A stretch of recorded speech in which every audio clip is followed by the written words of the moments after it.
Welcome to the Collecting the Past podcast. Funded by the National Endowment for the Humanities and in partnership with the Flannery O'Connor Institute for the Humanities, this project paired students from Georgia College with community members to collect oral histories from individuals who either lived in Milledgeville during the heart of O'Connor's writing career or whose lives were shaped by events that took place during this period. Our goals with the project are to expand the existing historical narrative of our town by documenting unwritten life stories and creating a public digital archive. As you'll hear, the students had fun creating their own podcasts in the style of their choice. Like our narrators, each episode has its own personality. My name is Charlotte Aexel, and I'm here with Frances Florencourt for the Milledgeville Collecting the Past Oral History Grant for the Flannery O'Connor Institute. It is December 19th, and it's 10 a.m. my time, but it's 11 a.m. Miss Florencourt's time. So yeah, why don't you start with some of those memories? Because most of my questions did have to do with those topics that you just listed. Well, I was thinking of, well, I'll just start with the way I did it. I was thinking of the town and what the town looked like, and the things that I was sort of trying to picture what the businesses were down there when we were little. And this might not be very interesting to anybody, but there was right across from the campus theater, which it was known as at that time, there was a little dress shop. And I forget the name of it, but you could, shop in the front, and then you could go in the back and have a permanent. It was kind of a little thing, which I did at one time. So that was one thing. And then my grandfather had not my grandfather, my uncle had an ice cream shop down there. His name was, terrible, Hugh, H-U-G-H, Hugh Cline. And he was also the postmaster at the time. And it was through him that my Uncle Bernard managed to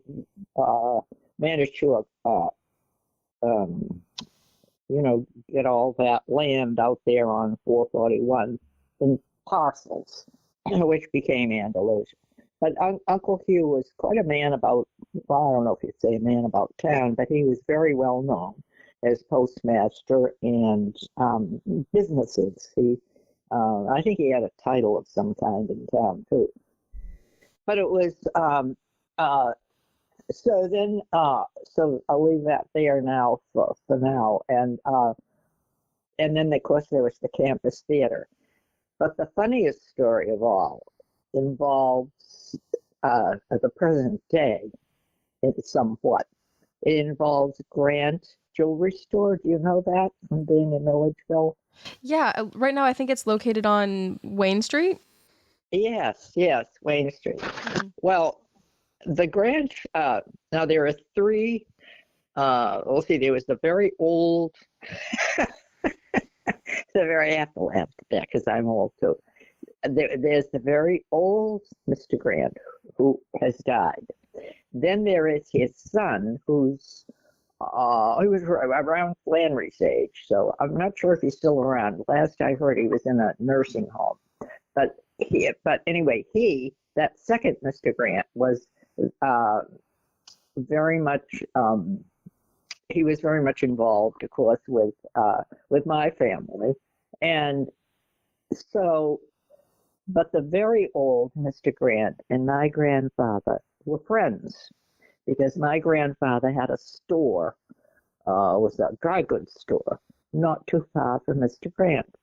And when my grandfather's store was getting ready to close or getting ready to move, I forget what, I never knew what, but anyway, it closed.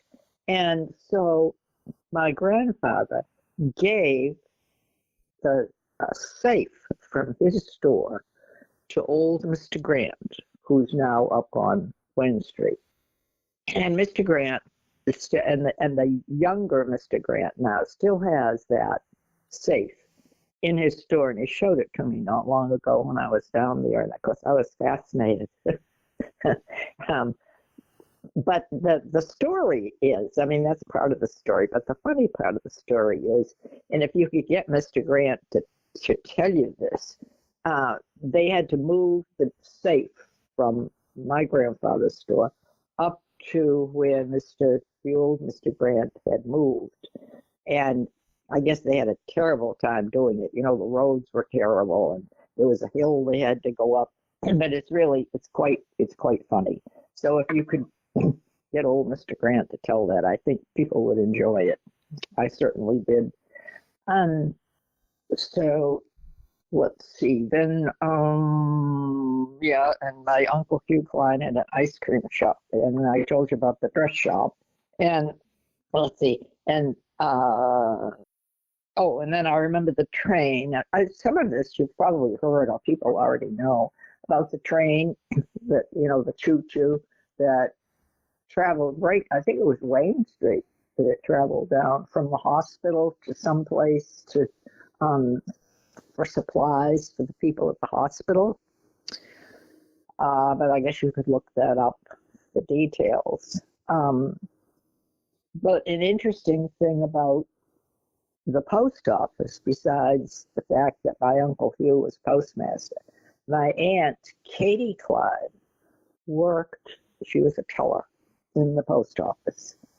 And it was through her that Joe Butts, a very important person in the life of Regina and Flannery, came into light.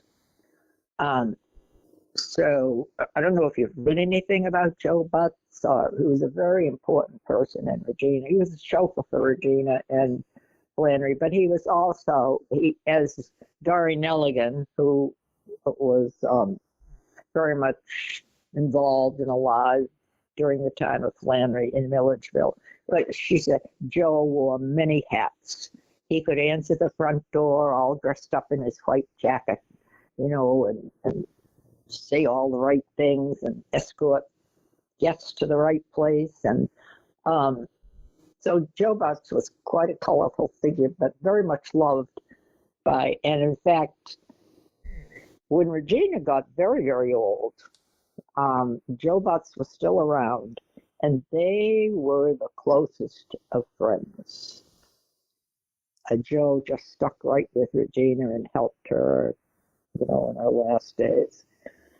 But that's the interesting thing about how, I guess, small circles of connections kind of blossom into something big, maybe you'd say.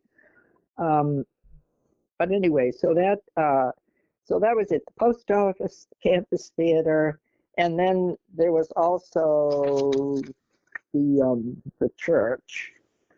I'll get into the church later, but there was also, I don't know, all the businesses that were downtown then, or even lately, but there was a rug place right at the, I'm not sure if it's there now, but it was owned by Banks. Linda Banks was a real estate lady in Arlington, and her husband grew up on a farm not far from Andalusia. But he was the person Regina went to when she bought a rug for her room at the back of the house. And but he is gone. He is deceased, and his wife is deceased. So, but that was another business that I thought of. And then we could go to the neighborhood. Oh, how am I doing? Is this? Yeah, this is great.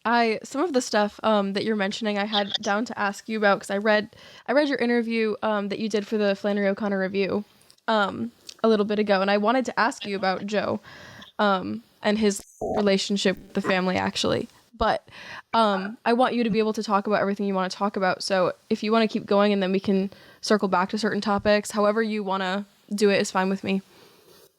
Okay. Well, Joe was oh my goodness, he wrote letters to my mother and me after when we'd get back here, saying how much he enjoyed having us. And he was a star. But so anyway, I'll just go on with people in the neighborhood of Green Street. Would you like me to do that? Sure, that sounds great. Okay. So you know where the Cline House is. And across the street from the Cline House uh, friends of ours. We were close to these are the neighbors we were close to, at least that I remember, because I was sort of like the end of the pack. We had Dr. Binion. I don't know if you have heard of him or know of him. You might look him up. And he was sort of the doctor for Milledgeville. Or what? He was the sort of the head doctor. Everyone knew Dr. Binion. He lived right across the street, not right across the street, but the house with all the Corinthian columns across from Green Street. I mean, across from the Cline House. And he had two sons, Dee Dee and Richard.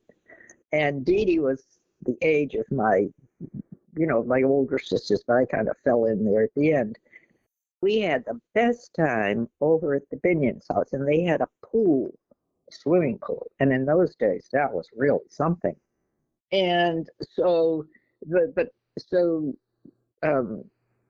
Dee Binion was a good friend of ours. And then another good friend was Ann Wells, who lived in the mansion. She was the daughter of Guy Wells, who was president of the college at that time.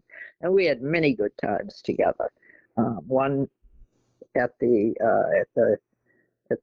governor's mansion, we'd kind of trick people to go into the freezer, and then it's not there now, and then we'd close the door on them, and then they'd be very upset. But there were always so many parties around the neighborhood. There were Coca-Cola parties. You've probably heard of those. Movie parties. The campus theater was the only place that was air conditioned. So we'd have some kind of a movie or something there, and then we'd go to someone's house and we'd have Coca-Cola and cookies, a cake. And those were just very often when we were down there in the summer. Let's see. And then, so that was the neighborhood, pretty much. There were other children. I can't remember all of them. I just remember Dee Dee and Ann Wells, who's still alive, I hear. So then we get to the church, Sacred Heart Church, which, it's still there. And let's see, and of course, when we were there were very few Catholic families, and of course now it's bursting. But we went there every Sunday, and my Uncle Bernard sat. I think we all kind of lined up, and my Uncle Bernard came with us. And when it came back time for the basket to go around, he'd give us each $50 to put in. And I thought he was really rich. Well, I guess in a sense he was. That was quite a memory. And I can remember he just had such a nice smile on his face when he gave us that 50 cents. And we were delighted to bounce it into the box. Now let's see. So then, anytime you want to interrupt me, Charlotte, just feel free to, because I've just kind of lined this up myself. Shall I keep going? I'm going to do the Cline House next. Sure. I did want to ask you about the church. Sure. Well. I wanted to ask you so I know I've interviewed some other people who've said that Milledgeville had a pretty strong sort of like anti-Catholic sentiment. And I know that you didn't primarily grow up in Milledgeville, so you may not have been aware of that. But I wanted to ask, did you feel that at all when you would visit Milledgeville? Yeah, that's an interesting question. I did not. I just didn't. It never came up. I never felt anything. And it's kind of an interesting question, because now my grandfather, of course, and all the Clines, they were deeply Catholic from way back, and despite that, he was so good to everyone in town, I guess, and he was a successful man. We had 3 dry goods stores at one time, but he was elected the mayor of Milledgeville. I don't know if you knew that. I saw it in your interview for the Flannery O'Connor review, so that's so cool. I actually didn't know that until I read that interview. Yeah, so he was very loved, and everyone. I don't know. I never felt that at all. Well, I'm glad. I don't know what else. Yeah, I mean, I don't know what else to say about it except I didn't, I never thought about it because we just all fit in everywhere. Everyone, thought we were fine. And um, but I've always thought, he must have been, my grandfather must have been a very outstanding man in many ways to be elected the mayor of the city when he was like one of 5 Catholic families and everyone else was, Protestant. And then there were a few Jewish families too, outstanding. So anyway, shall I go on with the Cline House now, or do you want to ask me some more questions? I did want to ask you about so where were the dry goods stores that your family owns? Like, well, that's an interesting question. And if my sister Louise were here, somebody must know, because I've heard it said. I have this beautiful little I guess you call it a favor, something that what would you call it? Like you go into a store and they give you some kind of a memento, or I have a beautiful one here, and it's got a little boy sort of swinging on a gate, and it says, he says, when are you coming in? And it's an ad for the Peter Cline. The thing says Peter Cline. Oh, I should take a picture of it. After we finish this, I'll take a picture of it and send it to you. Yeah, that would be great. Yeah, but it's the cutest thing. But it doesn't have, it has Milledgeville and all of that, but it does not have the street address on it.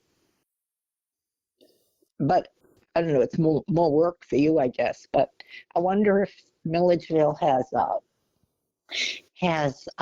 anything in the history of the archives, or something that has not a diagram exactly, but some kind of a street thing that tells what the streets are and what the businesses are on it at that time. Do you think? Yeah, I'm sure that exists somewhere, either in Georgia College archives or the city archives, because I remember seeing on Green Street further down now where the Georgia College dorms are, where the old depot is. They're sort of like Yes. it sort of looks like a cabin, like a shack type building. It's all sort of almost abandoned now, but I remember reading on the tax assessor website that the Cline family owned it. Mm-hmm. And I know that it was a grocery store, that building, but I don't think that it was the one that we're talking about. No, I think it was more uptown, sort of Wayne Street, or Okay. I really don't know. I think I don't know, but it was there somewhere, so that when it closed, they moved the and as I understand it, my grandfather was still living at the time, according to Mr. Grant. But if you could get Mr. Grant to tell that, he might know. In fact, maybe his son, Senator Grant. The 3 Grants. There's the old one who's my grandfather's, vintage. Then there's the Mr. Grant that's Flannery's age, and he might still be living, but I think he's in a nursing home. And then there's the younger Mr. Grant, who still runs the store, and he's a senator, for Georgia senator.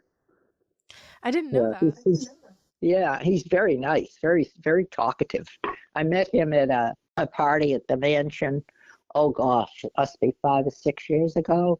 Oh, and he was so sociable, going over the history of our families with me. So he's younger than I am. But he might, if you could get him, he might be able to throw some light on all this. Yeah. I can also I can ask, other people. I usually ask other interviewees about the just businesses downtown. I'm sure there are plenty of people who remember where. Yeah. Yeah. Yeah, could be. Yeah, could be. So I know you said that you wanted to talk a little bit about the Cline House itself. So why don't we do that for a little while? Like, what are your memories of Flannery being there? Just what it looked like, the view from the Cline House back then, anything that you want to share. Okay. Now, if you have, you're probably home now. You're not in Milledgeville, right? I am not in Milledgeville. I'm in Wisconsin right now. South Carolina? Wisconsin. Oh, Wisconsin. Oh, wow. Well, they're lucky to have you. My goodness, you're quite a writer. You're terrific. So anyway, well, really, I mean, but that's a beautiful campus, and I think what they say about it is true. That you really have the opportunity there to bring out the best of yourself, the talents and things. But anyway, so as far as what it was like inside the Cline House, all what went on inside the Cline House, I wrote, if you can get, you're not there, you're not at the college now, but when you get back there, Volume 4, 2006, of the Flannery O'Connor Review, I wrote 2 pieces. And they're really quite good, if I do say so myself. I couldn't do it now. I don't know. I was just fired up about it at the time, I guess. But so it's Volume 4, 2006, and there are 2 pieces that I wrote about being in the Cline House when we were there in the summer. One is all about the dining room, and the second one is about being upstairs. So those pieces, if you could get a hold of those, that would really give you a really good picture of what it was like being in the Cline House when we were there in the summer. And but besides that, the Cline House was just always full of life and children. And it was almost like when I was down there, the past many years, after all of the cousins and everything had gone, and the aunts and uncles, most of them, it was like you'd sit there and it was almost like you could hear all this going on, hear the voices. It was just a wonderful place. And let's see. So that was and then after, but then and then at the end of let me see what I got here. Yeah, but at the Cline House, every evening after dinner, everybody, aunts, uncles, cousins, we'd go out on the front porch, with all those white rockers, and each one of the older people, like Sister Cline, Mary, she had her own chair. Uncle Bernard had his own chair. Aunt Gertie, who was my grandmother's sister, had her own chair. And Uncle Lewis had his own chair. But anyway, and then the others would just take a chair, I guess. So, but they would rock, and they'd fan, and they'd talk, and they would not laugh, but they were, well, I don't know, smile and just sort of talk about things that were fun for them, that they enjoyed. But there was always a lot of love in that Cline family, and it was when Flannery was young, and on one of those summers, I guess, she would come down to dinner, and she'd have one of those little books she made when she was just a child. And I think in that book that Brad Gooch wrote, just called Flannery, A Life, he talks about when Flannery came down to show that book that she had made, and of course everyone admired it. Oh yes, that's lovely. and it was even though it was very early in Flannery's creative life, it was definitely Flannery. The pictures, had that special line or twist that, was already there. So that was something that actually that story or that report, if you will, came through a postcard that my Aunt Gertie wrote to my mother. after my mother came up here. So anyway, that was the Cline House. But if you could get a hold of that volume 4, 2006, that'll give you a really good idea. Yeah, And then I remember. I will. Oh yeah. Yeah, I'll put a link to Oh, can you that do edition that? of the Flannery O'Connor review when I upload this interview. Oh, great, good. Yeah. Go ahead. Yeah. So and then there were, like the people who worked in the kitchen at the Cline House. They were like real people, And I remember one of them, his name was Annie Bruce, and I would go into that kitchen, and I was probably 6 or 7 years old, and I would dance and dance and dance, and she would tell me, oh, what a great dancer I was. Well, I mean, that was, and then probably 20 years later or 25 years later, when I was in Milledgeville, Regina and I went down to see Annie Bruce, who was still living. She was very old. The minute I walked in that room, she said, oh, Miss Frances, she said, I remember you used to come into that kitchen. Probably no one's interested in this, but I just think it's funny that I think it makes a mark that she remembered me. I love that. Yeah, well, I did too. I mean, I can just remember being so happy going into that kitchen. And then another man there was Emmanuel, and he did the heavy work, I guess. But then there was another man about town, and he worked for everybody, and his name was Roosevelt. And he cut everybody's lawn. I don't know, he had many jobs to do, but everyone knew him. And his name, and he kept working all about town, even when he was very old. You might ask, someone in town might still know about or have heard about him, but his name was Roosevelt. So I've heard of him before because I think there's a couple of scholars that have wondered whether he was inspiration for a character. I think in Why Do the Heat? Oh, really? Yeah. So he did work for your family then on occasion? On occasion, yes. Uh-huh. Wow. Okay. That's super interesting. Tell me about Emmanuel, what you remember about him.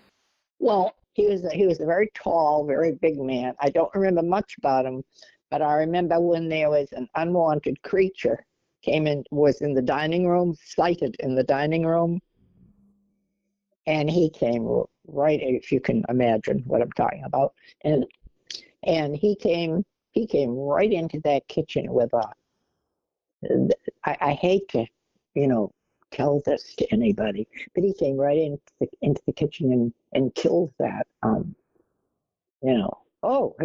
nothing to it, just, oh, wow. And he came right into the dining room and took care of it. Wow. But he was, I don't remember having too much of a connection with him, except he was very strong and he was very busy and he just was a great worker. And he was tall. I remember that. Of course, I was short, so. In that similar vein, do you remember anything about the workers at Andalusia when you were little, or later when Flannery and Regina lived there in the 50s? Oh yes, yeah. We want to get on to at the farm now. Yeah, I do. I remember. Let's see, Louise and Schott, and of course I met them all, Louise and Schott, and then there was someone else out there, a member of their family, and I didn't see too much of them, but they were always there, and they were really more tied in with Regina and Flannery's life. Well, let's see now. When we were there, getting back to those people you were talking about, Louise and Schott, and they were, well, Uncle Lewis really took care of them. They lived in that house that's been restored behind the main house of Andalusia. Mm-hmm. And that house was further back, as I recall, at the time. But they they were quite well entwined, I'll put it that way, with Regina's life and Uncle Lewis's life and Flannery's life, to the point that they were really dependent on Regina and Uncle Lewis for a lot of things. But Uncle Lewis and Regina, they took care of them, and they, despite the difficulties of taking care of them, they did. So, I can remember seeing them, but I didn't really have any, one-on-one or group-on-group connection with them. I just remember seeing them there and, saying hello to them and so on. No strong ties so that I could say a lot. But Flannery says a lot about them she tells you a lot about what they were like in her letters. Right. Have you come across that? Oh, for sure. I remember, I think there's one letter where she talks about, I forget which one of the men it was, but I think someone got their driver's license, and then there's another one where somebody got one of their limbs caught in a hay baler. Lots of good anecdotes in the letters, for sure. Someone got caught in a what? A hay baler, I think. Like a machine that rolls hay together, is my understanding. Yeah, no, did that person lose their arm? I'm not actually sure what the outcome was. I think the letter sort of stands by itself, and I don't remember seeing a follow-up, but maybe you remember. Yeah, well, I don't know, but I know my nephew, yes, he's 70 now, but one time when he was down there, when Uncle Lewis took him, all around the farm and showed him around, he said that he told about that, and because he was shocked. I mean, he lived in Manhattan, and his wife grew up in Manhattan, and they live on Long Island. But I mean, he doesn't really. He didn't have any experience with like farms, and he was just so shocked to see that. But I just wonder if that's the incident he was talking about. Well, Maybe. anyway, so I don't know. Maybe. Yeah, well, could have been. So what else do you remember about the farm? I know I read in the interview, and I've seen the documentary as well, with those videos and pictures of everybody riding horses. Oh yeah. Yeah. So what do you remember about Andalusia when you were young? Well, I mean, I just remember it was just such a wonderful place with, horses to ride, and there were a lot of parties out there. And my Uncle Bernard, I remember one huge party he had, and he had guests from Atlanta come down.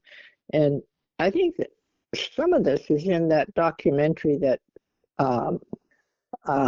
Kaufman made. Can't think of her first name. Yeah. Elizabeth.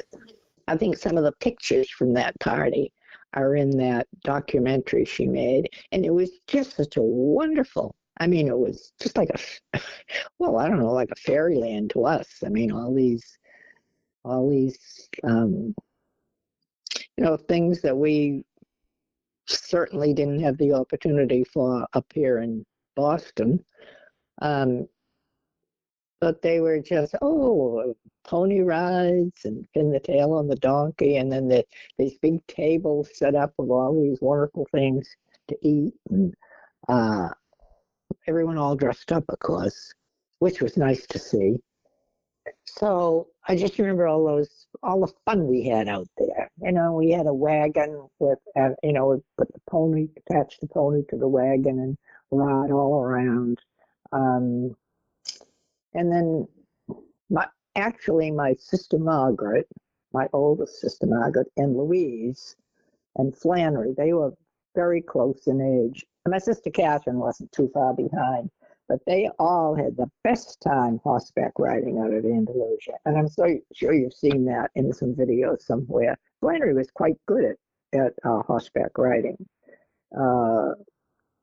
And it looks from the videos that I've seen that she enjoyed it. So, and I think even, people later on when she became famous as a writer, I think they just think she just sort of a serious, no fun person, but that's not true. She had a wonderful sense of humor, which I think, sadly or unfortunately, some people, don't get. So let's see. I that's about all I can remember about Andalusia. I can't describe everything, but it was just a place of joy and fun, and then the people from all my cousins and aunts and uncles, they'd all come out, and we just had a big time, very family oriented. But then one thing I think too that some people don't know is that I don't know if it was one day a month or one day a week or what, but my Uncle Bernard would provide for children of special needs to come out and ride the horses and, have fun on the farm. But he was that kind of a person. He was a giver. That's really interesting. I've never heard of that before. Yeah. Well, Uncle Bern, all those Clines were givers. Yeah. Yeah. And they were, and sometimes too, people think, oh, Flannery and her mother, This is a terrible relationship. Well, it wasn't terrible. It was different. Each one of them had a different mission in life, I guess you might say. But they were, underneath it all, they really loved each other and respected each other as they were. Yeah, and it's hard to respect somebody that's on a different path, because you see different things on a different path and so on. But anyway, that was a strong relationship underneath everything. That's interesting. Yeah, because I was going to ask you about their relationship, but that kind of clears it up. I feel like you're right. A lot of scholars now love to say it was just really tense, but I don't know. It was tense. Yeah. Yeah. Yeah, I would say it was tense, but it was so accepted and so included into the way they lived that it wasn't, it was sort of like, well, you just live above it, I guess you'd say, something like that. I don't know. Yeah. But they respected each other. And as my sister Margaret said in one of the it was the one that Chris O'Hare started out with, and Elizabeth Kaufman and them, they took what Chris O'Hare interviews from about 8 or 9 people, just interviews from about 8 or 9 people, no frills or anything, and so they asked my sister Margaret, which was not included anywhere, but they asked her about that, and she said, well, Flannery and Regina forged some kind of an agreement. And I think it's too bad that was never. But my sister Margaret, she was a Phi Beta Kappa and a graduate of Radcliffe, Harvard, MIT, so on and so forth. And she had a good sense of, and she was she and Flannery are 9 months apart. But that's what Margaret said. She said, Regina, and she said it just like this, Regina and Flannery forged some kind of an agreement.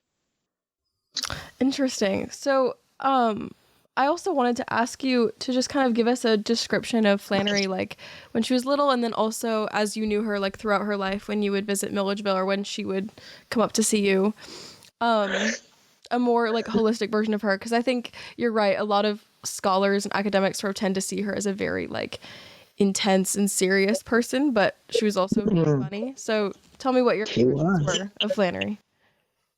Well, I remember, of course, when I was little, I was sort of a tag along, but we had at the Green Street house, there was a landing. You'd go up the front steps, and then there was a landing, and there were 2 different upper steps, 2 different ways up you could take from there. and that was a big landing, and all the cousins, when they were there all together, would have a Monopoly game on that landing.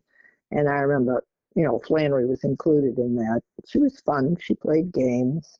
And then I remembered one summer when I was down there, when I was a teenager, I guess. She was, and at that time, my mother was having an operation down at the Binion. It was called the Binion Clinic at that time. This was probably 1947. Yeah, probably 1947.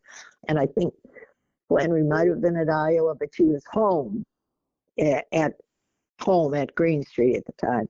And I just remember she was so kind to me because I was kind of there by myself, and my mother going through this. But she was very kind.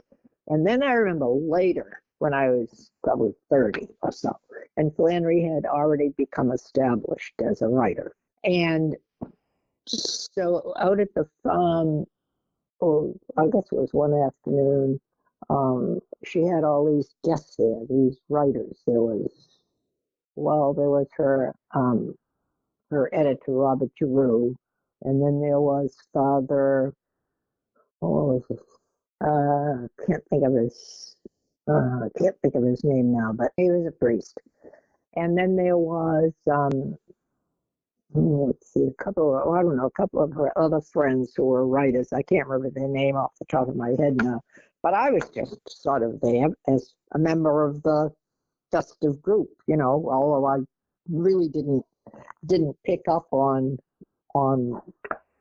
their, the height of their frivolity. But of course they were having the most wonderful time, and I just enjoyed sitting there watching them because they were, oh my goodness, they were all together on some upper plane, but they were having the best time laughing and talking.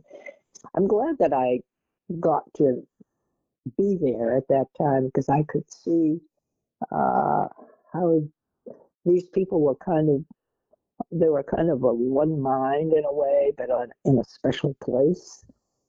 But I remember that's very vivid in my mind. And then when she had other guests there, I remember going on rides with her and the guest.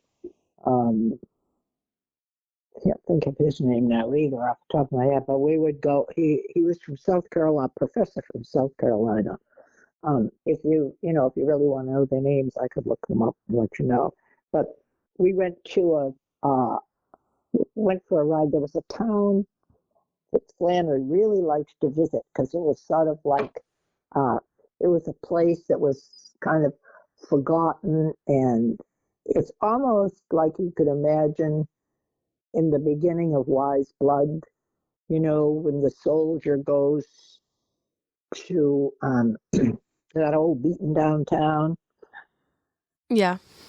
Yeah, it was almost like that, but it had a name, and I usually can come up with it, but I can't now. But she really liked going to that town. I don't know if you've heard that or not, but Yeah. I think, was it Linton, Georgia? yes, Linton. Yes, yeah. Good. So, did she like it because it reminded her of Wise Blood, or had she not written Wise Blood yet? That I couldn't tell you, but she just liked it anyway because it was kind of spooky. It was interesting, the old fallen down houses, and I think there was a railroad went through there. I only went there once with her and her friend from South Carolina. Cool. Yeah. But that was fun. But she was a very social person, and she had I don't know if you've heard of the book club they had out there. Yeah, I've heard a little bit about Flannery's sort of people. Yeah. Okay. That's so cool. See, most of those people are gone, unfortunately.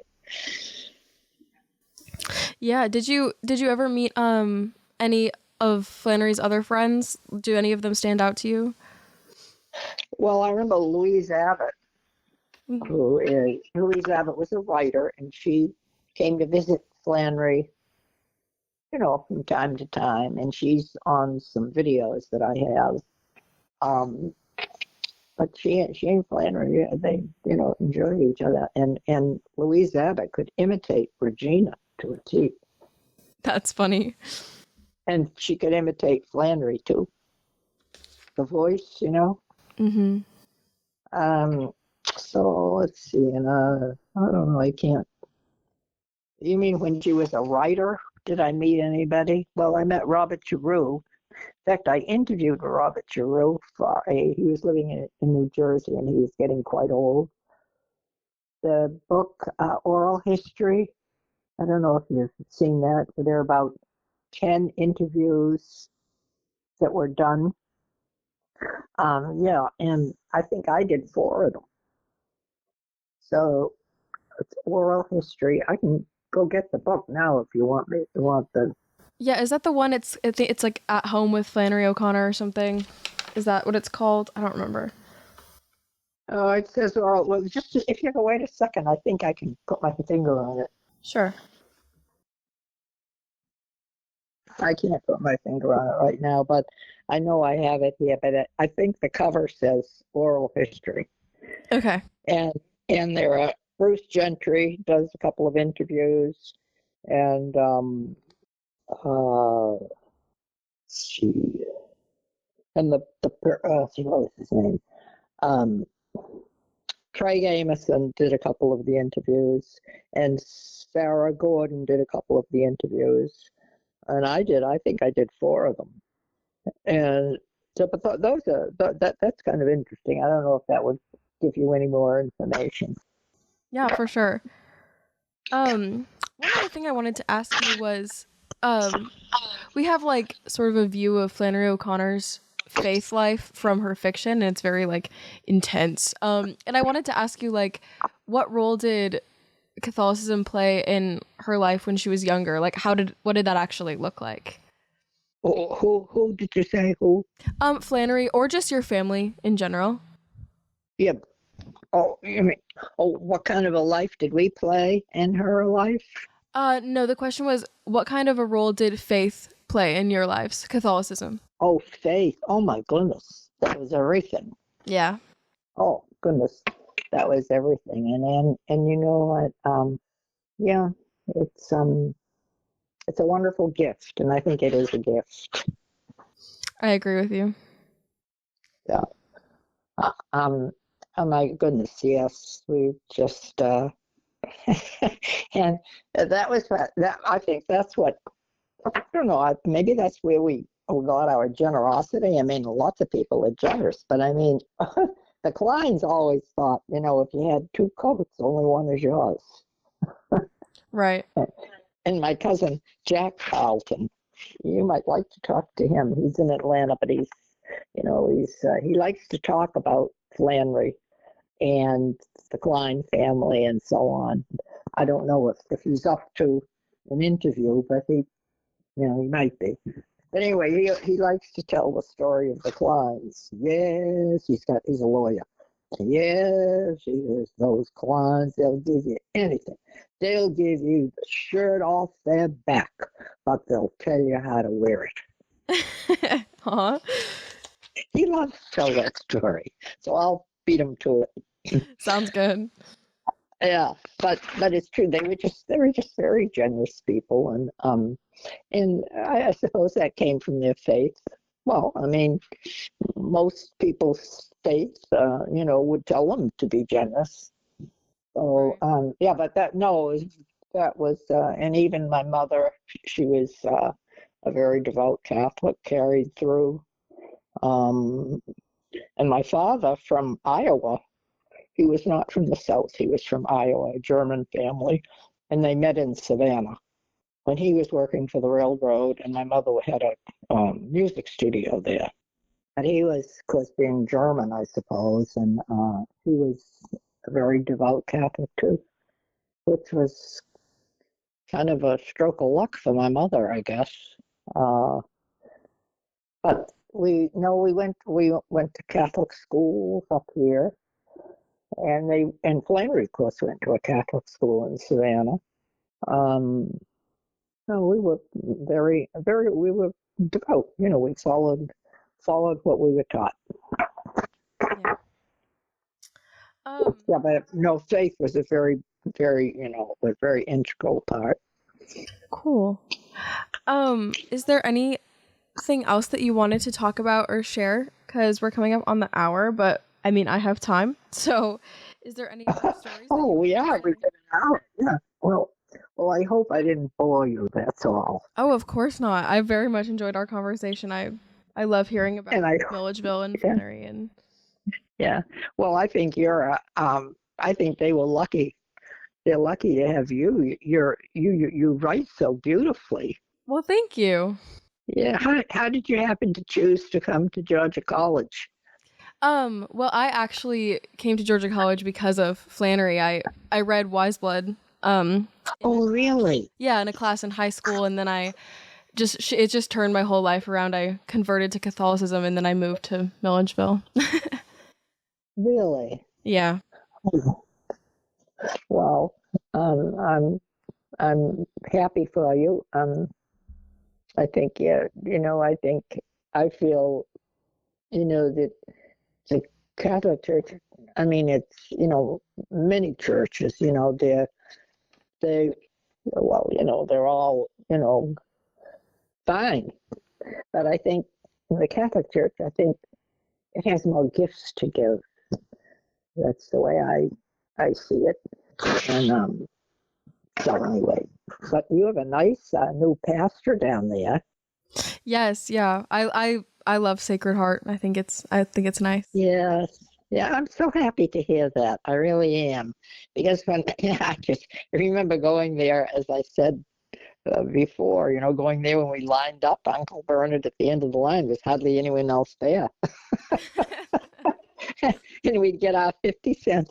We'd get our 50-cent piece and put it in. And he smiled and we smiled and almost jumped up and down, to have a 50-cent piece. That's so sweet. Even though we couldn't keep it. Yeah. Yeah. So, yeah, but it's, when I go there now, I just almost, well, I don't know. I just really almost want to cry because, I just think of, the beauty of it all now and how it's all grown from that, those few families and then of course you have a lot of immigrants there now too, right? Yes, yeah. Yeah, but and then my Aunt Gertie, who was my grandmother's um, sister, yeah, she was the first organist there. Did you go to the celebration of the anniversary of the church when the cardinal or the bishop came down? I think I was out of town when that happened. Oh, I was very sad about it. I wanted to go. yeah, yeah, that would have been nice. I didn't go either. But I was thinking, and then they told I get the Union Recorder, by the way. I get it like 4 weeks after it's come out. But now but now they have it on, now they have it online. So I can, so if I really have time, I can get into it. But at that time of the celebration, they had on the front page of the Union Recorder, they had a picture of Sacred Heart Church, a picture of the lady who seems to be she's the wife of, well, anyway, she seems to be the top woman in charge there now. And it was a lovely picture, and there was a beautiful article about the history of the church in that issue. And it began by saying, at the beginning of the history, it said how on the named two particular families. One was Horne, Horne, and the other one was Peter Cline. And they said in the article that on the day of Peter Cline's funeral, all the businesses were closed. Now, doesn't that tell you something? That's incredible to hear. What? I said that's really incredible to hear. It's cool. It is. It is. But that was the he just was a gift to the town, I guess you'd say, and everyone loved him, and he was a Catholic, of all things. But they didn't care. He just did so much for people, and so on and so forth. So, but it said that that all the businesses closed on the day of his funeral. I think that might have been in 1916. I'm not sure. Wow. But anyway, it's just a beautiful church, and it's and it has such a history, and it has a unique development and so on. So, yeah. But anyway, well, I'm just so happy for you that you became one of the flock here. Me too. Yeah. Yeah. Well, I think it's well, I don't know. You've got a lot of personality and direction. You just seem to be right on focus in what you're doing. I like that. Thank you. Yeah, and you write very well. Thank you. Yeah, are you going to are you going to be there at the 100th anniversary of Flannery? You mean in Milledgeville? Yes. Yes, I will be there for every event that I can be there for. Yeah, I'm planning on it for sure. Yeah. Well, I'm going to be there too. So cool. Yeah. So that's March. I already have my reservation at the Express, Holiday Inn Express. Cool. Yeah, I'm really looking forward to the anniversary this year because they're gonna show a bunch of like films, and I think they're gonna have like some bands and stuff. It seems like a big event. I'm excited. Yeah. So it should be a lot of fun. So now, what's your next step after? Well, you probably have have a lot of steps to go before you know what you're going to do next. But you're going to write, of course. Yeah, my plan is I'm going to get my master's degree in English from Georgia College as well. So that's my next step. And then I'll see where I go from there. Well, I would think that would impress people that you have your degree in English from Georgia College because of Flannery. No, it certainly does. Like, I tell people, I'm like, oh, I went to Georgia College, and they're like, where? And I'm like, Milledgeville, and they're like, oh, that's where Flannery O'Connor's from, and I'm like, yes, it is. Yeah. Oh, I'm so glad. Yeah, well, I'll keep you in my prayers. Thank you. Yeah. So do you have brothers or sisters? Do I? Yes. No, it's just me. Just you. Oh. Yeah. Like Flannery, an only child. Yep. Yeah. Well, that's good. Yeah. So, well, anyway, I don't want to, take up all of your time. But Charlotte, if you think of anything else you want to know, I hope I've contributed something here. I didn't quite know, I did the best I could for now. If I think of something else, or you think of another question that might add something to what I already gave you, don't hesitate to call me. I won't. And yeah, you definitely contributed. We were super excited about this interview, and my boss is going to be super excited when I show her everything that you told me. And yeah, if I have another question, I'll reach out to you. And we always would love to hear from you too. So if you think of something. Oh, thank you. Yeah, one thing I ask all of the participants is if there's one thing that you wish people knew about Flannery or about Milledgeville, what would it be? Yeah, well, I would say how much fun Flannery was. Mm-hmm. She was so much fun. She was so funny. That's awesome. Oh, about Milledgeville. Well, that's about Flannery. About Milledgeville, it was just like I don't know if you call it a fairyland to us in the summer. And that was really, when I think back on it, I think what a treasure that trip to Georgia was for us every summer. Now, that wasn't easy for my mother. she had been up here. Well, the summer after, right away after we moved up, I wasn't born yet, but after we moved up here, she packed that bag and took us all back to Georgia every summer on the train. Wow. Yeah. That's so 4 little girls. Well, I started out with 3 little girls, then there were 4 little girls, but what a treasure that was. I mean, I just still can't get over it, really. Yeah, it's from the way you've described it to me, it sounds like it was just so much fun. Well, yeah, it was, and it was just, well, I guess I've said enough. No, you're good. If you want to say something else, go ahead. No, I can't think of anything. All right. Right now. Yeah, well, this has been wonderful, Charlotte. I'm so glad. I hope I contributed, but, yeah, well, thank you. Yeah, but I would recommend that book Fred Gooch wrote about, it's not accurate everywhere, but, it's kind of a fun read. It's not, it's not, it doesn't get into literary stuff too much. Mm-hmm. Well, I'm really just delighted to have talked to you, and I'm so happy that you're now one of the Popus back. What do they call those? The Popus. So Oh yeah. I'm happy about it too, and yeah, I really enjoyed our conversation. Thank you so much. Yeah. Good. Okay. Well, on we go, and we will cast out into the deep. Yes. Yeah. We hope you enjoyed learning more about the people and historical events connected to Milledgeville and Flannery O'Connor in this episode. If you or someone you know has stories to share related to either of these topics, we'd love to hear them.